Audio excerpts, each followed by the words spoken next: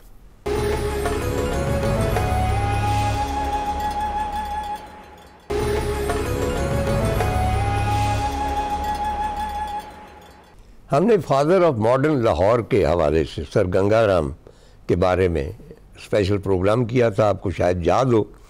اور میں نے تذکرہ کیا تھا کہ کس طرح سر گنگا رام کی پوتی سے، پڑپوتی سے میری ویڈیو پہ ملاقات بھی ہوئی. تو ہم تذکرہ تو کر چکے ہیں، لیکن سر گنگا رام کے ایک خاص ریفرنس ہے ایک گھر کا، کہ ان کے بہت سارے گھر تھے. ایک تو گنگا پور جو انہوں نے خود آباد کیا تھا، وہاں اوریجنل حالت میں موجود ہے. گورنمنٹ کو چاہیے کہ اس کو بھی تحویل میں لے لے، وہاں پہ کوئی رہتے ہیں صاحب. لاہور میں ٹی وی میں ایک ہے، اور 1-2 اور گھر ہیں. لیکن اصل گھر کی جس کی وجہ سے یہ میں بات کر رہا ہوں کہ گنگا رام ظاہر ہندو تھے، بنیے تھے، تو بنیے کاروبار میں بہت تیز ہوتے ہیں.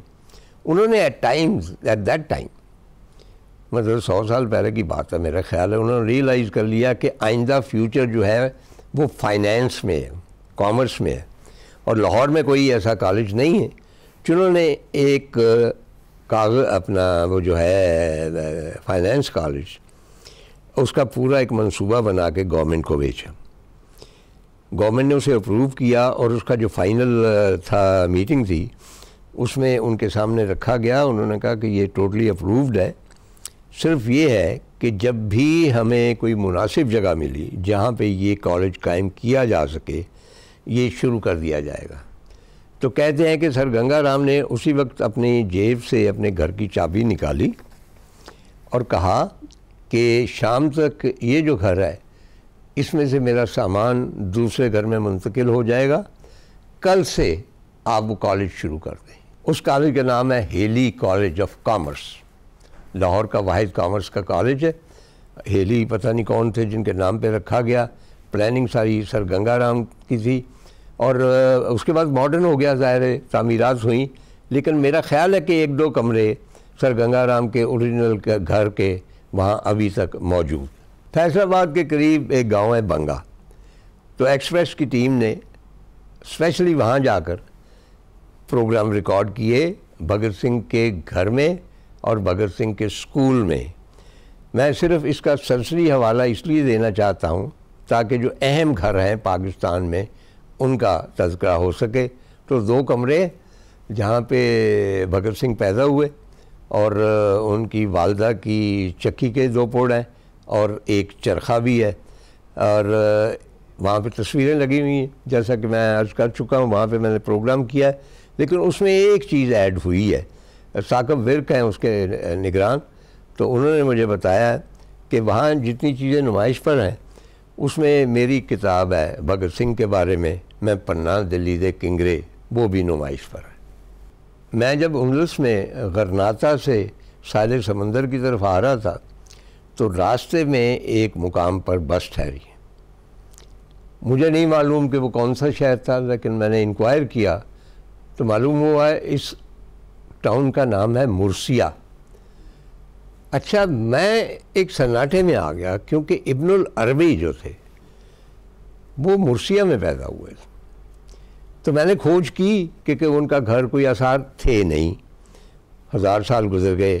البتہ ایک مسجد کا مینار جو پارٹ آف چرچ تھا اس میں عربی کے مطلب کہ سارے تغرے اور قرآن پاک کی آیتیں اس میں کندہ تھیں.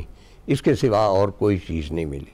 لیکن صرف مرسیہ میں ہونا جہاں ابن العربی پیدا ہوئے، اور اس کے بعد آپ جانتے ہیں کہ وہ دمشق میں دفن ہوئے، اور فتوحات مکیہ ہم جیسوں کی تو سمجھ میں نہیں آتی، تھوڑا بہت پلے پڑتا ہے. وہ بہت ہائر انٹلیکٹ رکھنے والے جو صوفک تھاٹ والے لوگ ہیں ان کی سمجھ میں آ سکتی ہے. میں نے ان کی صرف چیونٹیوں کے بارے میں ایک تحریر پڑھی تھی اور میں اس کی تفصیل میں نہیں جانا چاہتا. اس میں جو مسٹک حوالے تھے کہ جو کچھ ہوتا ہے اللہ تعالیٰ کے حکم سے ہوتا ہے، اور یہ چیونٹیاں اگر آگ رہی ہیں آپ کے گھر میں تو یہ کوئی نہ کوئی پیغام لا رہی ہیں.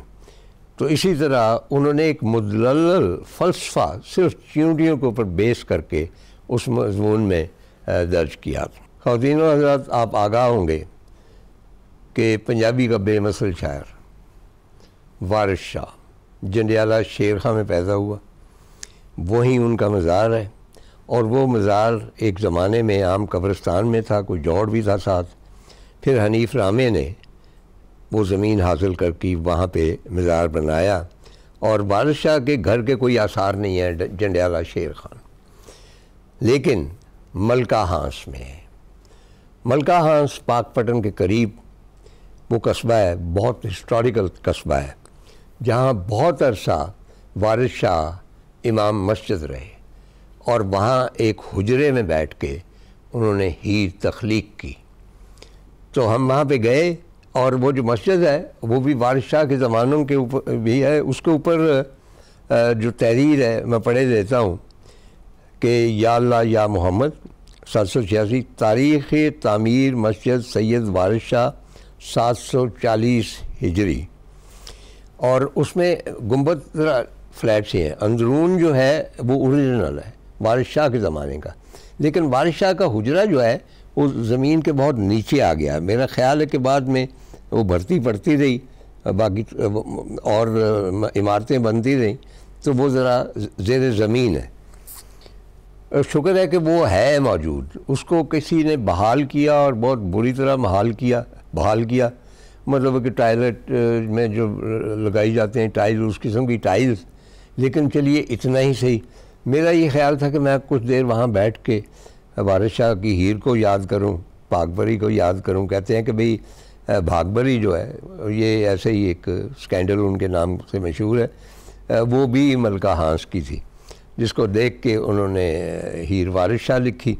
لیکن وہاں پہ وہ ماحول نہیں تھا. اس دیواروں پہ البتہ بہت سارے شعر درج تھے وارث شاہ کے، جس سے ظاہر ہوتا تھا کہ وارث شاہ اس حجرے میں ایک عرصے تک مقیم رہے. تو حجرہ گھر ہی ہوا نا. تو وہ کہتے ہیں، ایک شعر لکھا ہوا ہے کہ گوشے بیٹھ کے ہیر کتاب لکھی، 11 واسطے نال قیاس دے میں، پڑھن گبرو دیس وچ خوش ہو کے پھل بیجیا واسطے باس دے میں. اور وہ کہتے ہیں کھل ہانس دا ملک مشہور ملکہ جتے شعر کیتا نال راستے میں. یہ ملکہ ہانس کا حوالہ دے رہے ہیں. پرک شعر دی آپ کر لین، شاعر کوڑا پھیریا وچ نخاس دے میں. اور آپ جانتے ہیں کہ وارث شاہ نے جو آغاز کیا ہے ہیر کا کہ اول حمد خدا دا ورد کیجئے، عشق کیتا سو جگ دا مول میاں، پہلوں آپ اس رب نے عشق کیتا، معشوق ہے نبی رسول میاں.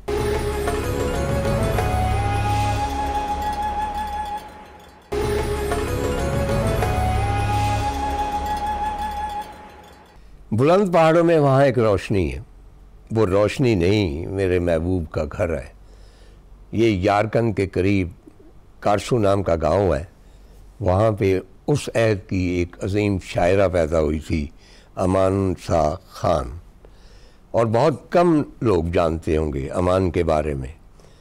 یہاں میرا خیال پہلے میں تو آگاہ نہیں تھا، لیکن وہ اس علاقے کی بڑی شاعرہ ہے، بعد میں ملکہ ہوئی۔ جھارکھنڈ میں اس کی کور ہے بڑی شاندار اور عالی شان، اور جھارکھنڈ کے جو دہقان ہیں وہ بھی اس کے شعر پڑھتے ہیں۔ تو ہم کارسو گئے اس کے گاؤں، اور وہاں ایک کچی کوٹھڑی تھی، وہاں ایک مائی جی رہتی تھی، انہوں نے ہمیں بہت خوش آمدید کہا۔ میری بیگم بھی میرے ساتھ تھی، کیونکہ ہم پہلے مسلمان تھے جو وہاں پہ پہنچے۔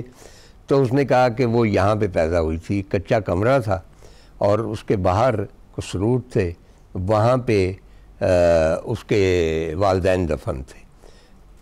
جھارکھنڈ میں کم از کم 2 مقام پر اس کے مجسمے آویزہ ہیں، اور وہ ستار بھی بجاتی تھی، موسیقی کی وہ بہت ایکسپرٹ تھی۔ اور اس کی ایک نظم اس کے سٹائل میں آپ کو سنا دیتا ہوں، کہانی لمبی ہے۔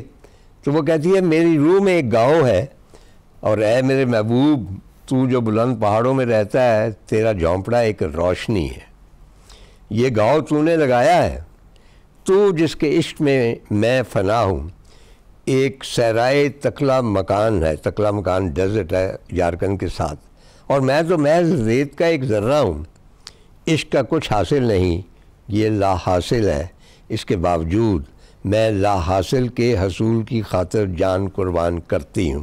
جھارکھنڈ کے باداموں کا باغ تو ہے، میں تو صرف تیری دید کا پیاسا شگوفہ ہوں، میری پیاس بجھا دے میں مرجھانے کو، تو دریائے جھارکھنڈ کے پانیوں میں پوشیدہ جیڈ پتھر ہے، تیرا بدن میرے لیے مقدس ہے، میں اس پر ہاتھ پھیرتی ہوں تو میرا ہاتھ پھسل پھسل جاتا ہے۔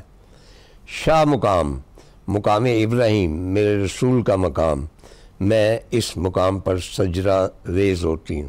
خواتین و حضرات، وہاں پہ چینی ترکستان میں ایک خاص قسم کی موسیقی، اس کا نام ہی شاہ مقام ہے، اور اس میں رسول اللہ صلی اللہ علیہ وسلم کی توصیف کی جاتی ہے، اسی لیے کہتی ہے کہ شاہ مقام، مقام ابراہیم، میرے رسول کا مقام، میں اس مقام پر سجدہ ریز ہوتی ہوں۔ خواتین و حضرات، میں کچھ عرصہ نیو یارک کے لانگ آئیلینڈ میں مقیم رہا، جہاں میری بیٹی ڈاکٹری کی تعلیم حاصل کر رہی تھی، اور جب بھی ہم نیو یارک جاتے تھے تو راستے میں ایک سٹریٹ آتی تھی، اس کا نام تھا والٹ وٹمن سٹریٹ۔ تو میں نے کہا کہ یہ پتہ کرنا چاہیے کہ یہ وہی والٹ وٹمن ہے، لیوز آف گراس کا مصنف۔